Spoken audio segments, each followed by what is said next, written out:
నా చేతులు బాగాలేవు పట్టుకుంటే నిన్ను బతలాడదు.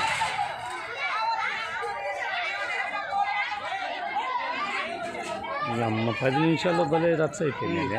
అనుకున్నా మీటింగ్ జరగద్దట ముందు.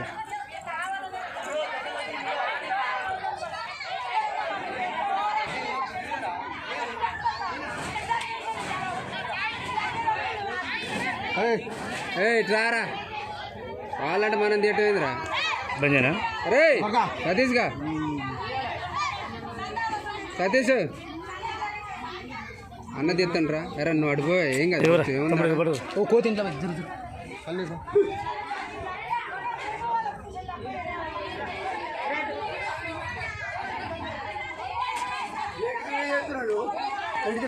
ఏయ్